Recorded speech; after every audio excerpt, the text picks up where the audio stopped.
Sepanjang tahun 1970-an merupakan masa berdarah di tanah Timor Loro'sa. Timor Timur saat itu disebut Timor Portugis yang sedang bergolak. Operasi Seroja oleh tentara Indonesia menyisakan kehancuran dan trauma di Timor Portugis. Sanana Gusmao adalah orang paling dicari oleh TNI atau tentara Indonesia. Dia memimpin perlawanan melawan Indonesia. Namun begitu, meski garang di medan tempur, Sanana Gusmao memiliki rasa humanis yang mendalam di luar arena tempur. Jiwa besar Sanana Gusmao menjadi panutan bagi kawan maupun lawannya. Sanana Gusmao merupakan legenda hidup dan pahlawan bagi rakyat Timor Leste, dan di sisi lain menjadi buronan paling dicari oleh tentara Indonesia. Namun tidak ada dendam baginya pada Indonesia. Yang ada pada dirinya hanya perjuangan dan sikap kemanusiaan yang mendalam. Dalam video ini, kita akan mengupas bagaimana perjuangan Sanana Gusmao memerdekakan Timor Leste dan bagaimana sikapnya pada Indonesia setelah Timor Leste merdeka. Ikuti kisahnya dan tonton video ini sampai habis agar kita bisa memahami arti perjuangan sejati dari Sanana Gusmao. Sebelum lanjut, tekan dulu tombol subscribe agar tidak ketinggalan video-video terbaik dari Deja Sport. Sanana Gusmao lahir pada tanggal 20 Juni 1946 di Lalea, daerah Manatuto, Timor Portugis atau sekarang negara Timor Leste. Dia adalah anak kedua dari orang tua yang keduanya berprofesi sebagai guru. Keluarga Sanana Gusmao merupakan keturunan campuran antara Portugis dan Timor Portugis. Sanana Gusmao menempuh pendidikan di sekolah menengah di Jesut, sebuah daerah di luar kota Dili. Namun, Sanana Gusmao tidak tamat sekolah resmi. Dia berhenti sekolah karena kesulitan ekonomi pada tahun 1961. Setelah berhenti sekolah, ketika berusia 15 tahun, kemudian Sanana Gusmao bekerja serabutan sambil melanjutkan pendidikannya dengan mengikuti sekolah malam atau sebuah sekolah non-resmi di daerahnya. Tahun 1965, Sanana Gusmao menikah dengan Emilia Batista ketika berusia 19 tahun. Adapun nama panggilannya Sanana diambil dari sebuah nama band rock and roll asal Amerika Serikat, yaitu Sanana. Tahun 1966, Sanana Gusmao mendapat pekerjaan di sebuah tempat pelayanan publik, sehingga memberinya kesempatan untuk melanjutkan pendidikan resminya. Kemudian tahun 1968, Sanana Gusmao direkrut oleh tentara Portugis untuk dinas nasional. Pada tahun 1971, Sanana Gusmao menyelesaikan dinas nasionalnya di ketentaraan Portugis. Kemudian dia terlibat dalam organisasi nasionalis yang dipimpin oleh José Ramos Horta. Selama 3 tahun berikutnya, ia aktif terlibat dalam protes damai yang ditujukan pada sistem kolonial Portugis di tanah Timor Timur. Pada tahun 1974, terjadi pergolakan politik di Portugis dan berujung kudeta. Pergerakan ini disebut Operasi Anyelir. Kejadian itu mengakibatkan dimulainya dekolonisasi bagi Timor Portugis. Tak lama kemudian, Gubernur Timor Portugis Mario Lemos Pires yang juga seorang jenderal angkatan darat di ketentaraan Portugis mengumumkan rencana untuk memberikan kemerdekaan pada wilayah koloni tersebut. Rencana telah disusun untuk menyelenggarakan pemilihan umum dengan tujuan mencapai kemerdekaan pada tahun 1978 nanti. Hampir sepanjang tahun 1975 terjadi pergulatan internal yang sengit antara dua faksi yang bersaing di Timor Portugis. Perjuangan Sanana Gusmao sendiri bermula dari konflik di Timor Portugis pada tahun 1975. Saat itu ada 3 faksi kuat yang saling merebut pengaruh di Timor Portugis, yaitu Partai UDT, Partai Fretilin, dan Partai Apodeti. Partai UDT menginginkan Timor Timur tetap menjadi koloni Portugal, sedangkan Fretilin menghendaki kemerdekaan dan menjadi negara sendiri, dan Apodeti ingin agar Timor Timur bergabung dengan negara Indonesia. Ketika itu, Apodeti yang ingin bergabung dengan negara Indonesia paling lemah pengaruhnya, kalah kuat dari UDT dan Fretilin. Terjadi persaingan sengit antara UDT yang ingin mempertahankan status di bawah negara Portugal dan melawan keinginan merdeka dari faksi Fretilin. UDT menuduh Fretilin akan membawa Timor Portugis menjadi negara komunis. Perseteruan ini berujung pada konflik berdarah dan banyak warga Timor Portugis yang mengungsi ke kawasan perbatasan yang dekat dengan wilayah Indonesia. Sanana Gusmão menjadi sangat terlibat dengan faksi Fretilin dan akibatnya ia ditangkap dan dipenjarakan oleh faksi saingannya yaitu Uni Demokratik Timor atau disingkat dengan UDT pada pertengahan tahun 1975. Kemudian tanggal 28 November 1975, Fretilin menurunkan bendera Portugal dan mengibarkan bendera Timor Leste serta meresmikan kabinet yang beranggotakan 18 orang sekaligus menempatkan pendirinya Xavier do Amaral sebagai presiden dan Nicolau Lobato sebagai wakil presiden. Polemik yang terjadi di Timor Portugis ternyata membuat pemerintahan Orde Baru Indonesia merasa cemas. Presiden Soeharto merasa khawatir jika nantinya Timor Portugis merdeka dan akan menjadi negara komunis. Presiden Soeharto kemudian menjalin komunikasi dengan Presiden Amerika Serikat kala itu, yaitu Gerald Rudolph Ford Jr. tanggal 6 Desember 1975. Presiden Rudolph Ford dan Menteri Luar Negerinya Henry Kissinger diterima Presiden Soeharto di kota Jakarta. Pada masa itu, perang dingin antara blok liberal yang dipimpin oleh Amerika Serikat dan blok komunis di bawah komando Uni Soviet sedang sengit-sengitnya. Amerika Serikat tentu saja tidak ingin Timor Portugis merdeka dan dikuasai oleh Fretilin yang beraliran kiri atau berideologi komunis. Sehari setelah pertemuan antara Soeharto, Gerald Ford, dan Henry Kissinger, invasi militer ke Timor Portugis dilancarkan. Operasi ini dikenal sebagai Operasi Seroja. Indonesia bermaksud mengambil keuntungan dari kekacauan internal di Timor Portugis. Indonesia segera memulai kampanye destabilisasi dan seringkali serangan ke Timor Portugis dilakukan dari Timor Barat atau perbatasan darat dengan Indonesia. Pada akhir tahun 1975, faksi Fretilin telah menguasai Timor Portugis dan Sanana Gusmão dibebaskan dari penjara. Dia diberi posisi sekretaris pers dalam organisasi Fretilin. Pada tanggal 28 November 1975, Fretilin mendeklarasikan kemerdekaan Timor Portugis sebagai Republik Demokratik Timor Timur dan Sanana Gusmão bertanggung jawab merekam upacara tersebut. Namun, 9 hari kemudian, tentara Indonesia datang menyerbu untuk menginvasi Timor Portugis. Pada saat itu, Sanana Gusmão sedang mengunjungi temannya di luar kota Dili dan dia menyaksikan invasi dari Indonesia dari perbukitan. Disinilah dimulai perjuangan Sanana Gusmão melawan tentara Indonesia yang menginvasi tanah kelahirannya. Sampai akhirnya beberapa kali pertempuran pecah antara tentara Indonesia dengan pasukan Fretilin. Tidak lama berselang, Sanana Gusmão memiliki jabatan mentereng sebagai Panglima Tertinggi Valintil, sebuah sayap militer dari Front Revolusi Independen Timor Leste atau Fretilin. Di masa 1970-an sampai 1980-an, Fretilin menjelma sebagai sebuah gerakan perlawanan paling keras untuk memerdekakan Timor Portugis. Sanana Gusmão memimpin gerilyawan Fretilin melawan tentara Indonesia yang jauh lebih kuat dari pasukannya, tapi dia punya kecerdasan yang tinggi dan terkenal dengan taktik perang gerilya yang mumpuni. Namun, realita akhirnya tidak berpihak kepadanya. Tahun 1976, tanah kelahirannya dinyatakan bergabung dengan Negara Kesatuan Republik Indonesia, sebuah kenyataan pahit bagi Sanana Gusmão. Namun, perjuangannya tidak serta-merta berhenti. Dia tetap melakukan perlawanan kepada Indonesia, tapi sekarang statusnya berubah dari seorang pejuang menjadi seorang pemberontak dari sudut pandang Indonesia, karena secara de facto Timor Portugis telah bergabung dengan Indonesia melalui sebuah referendum. Sejak itulah jalan panjang perlawanan Sanana Gusmão dimulai. Mau tidak mau, dia menjadi lawan daripada Soeharto secara politik maupun militer. Harapan Sanana Gusmão bersama Fretilin yang ingin memerdekakan Timor Timur kandas setelah wilayah ini bergabung dengan Indonesia pada tahun 1976 dan kemudian ditetapkan oleh Soeharto menjadi Provinsi ke-27 Indonesia.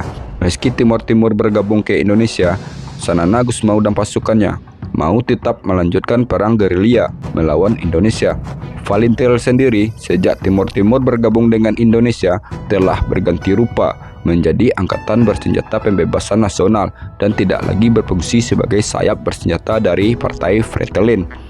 Orde Baru pimpinan Soeharto saat itu sengaja mengkerdilkan Sanana Gusmao dan pasukannya dengan hanya menyebut mereka sebagai GPK atau Gerombolan Pengacau Keamanan. Bahkan, Jenderal LB Murdani mengecilkan Sanana Gusmao dengan menyebutnya cuma seorang kriminal biasa dan seorang tikus yang mampu menyatukan pengikutnya. Setelah 16 tahun melakukan perlawanan kepada tentara Indonesia, akhirnya Sanana Gusmao ditangkap oleh tim Kopassus. Tapi apakah perlawanan Sanana Gusmao dan pengikutnya melemah? Ternyata tidak. Tertangkapnya Sanana Gusmao tak membuat Fretilin dan Valintil lumpuh. Jika di akhir tahun 1970-an, Fretilin berjuang sendiri dan tercerai-berai dihajar tentara Indonesia, di tahun 1980-an ini malah sebaliknya, semangat kemerdekaan sudah menjadi semangat komunal pada orang Timur-Timur saat itu. Sanana Gusmao adalah pemimpin militer yang dikenal tangguh. Dia sangat menguasai medan, sulit ditangkap, dan berkali-kali selalu lolos dari sergapan pasukan tentara Indonesia.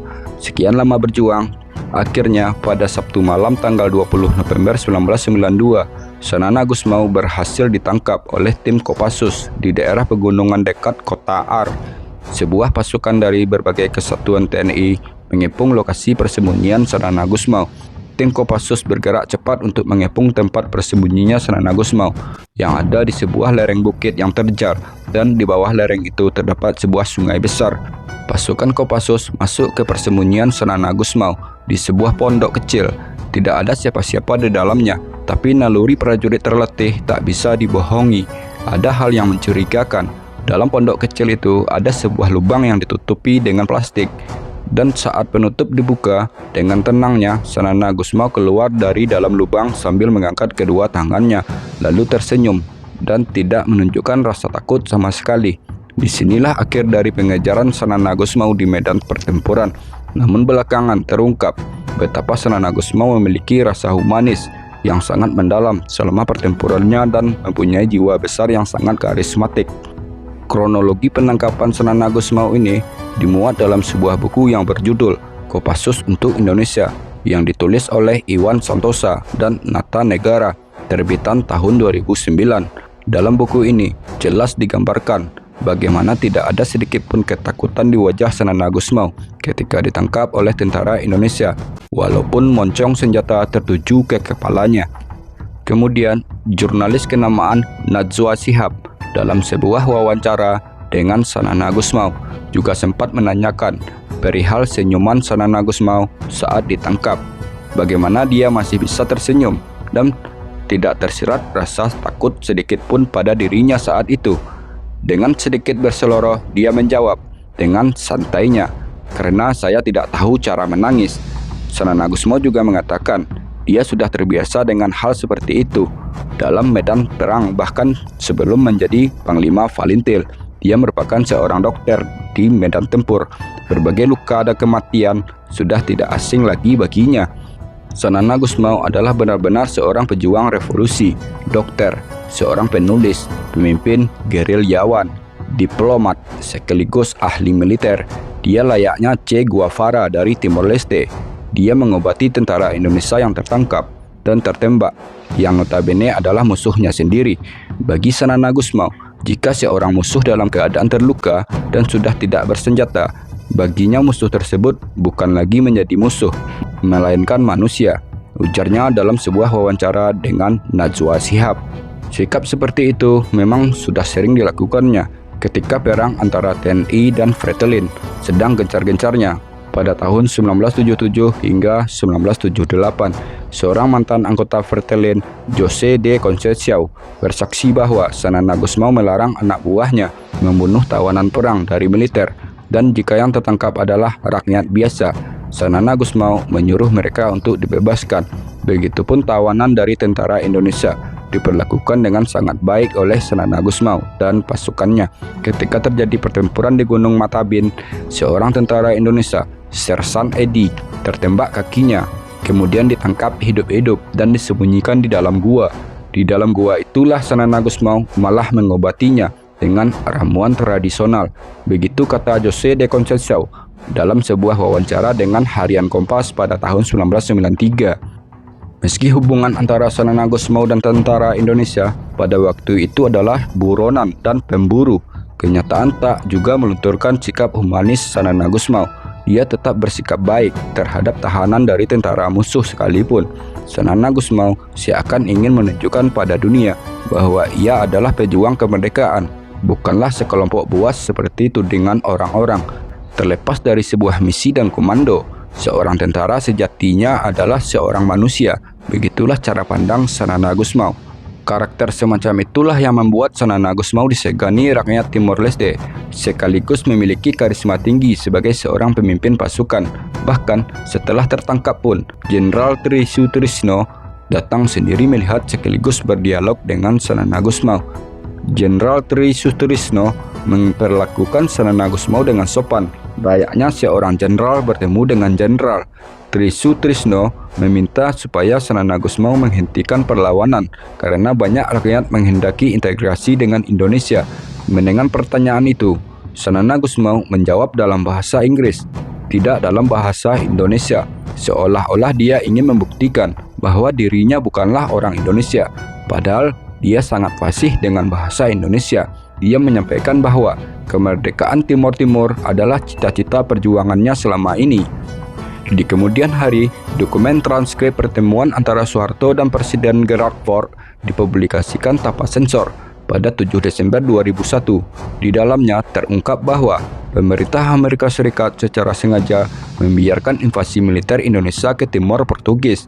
Selain itu, merujuk pada laporan Washington Post, terkuak juga bahwa Amerika Serikat menyuplai 90% senjata untuk militer Indonesia dalam upaya invasi tersebut. Ditambahkan oleh Menteri Luar Negeri Amerika yang hadir dalam pertemuan dengan Soeharto itu, dia menyebut bahwa apa yang dilakukan Indonesia terhadap Timor Portugis bukanlah intervensi militer, melainkan suatu bentuk pertahanan diri.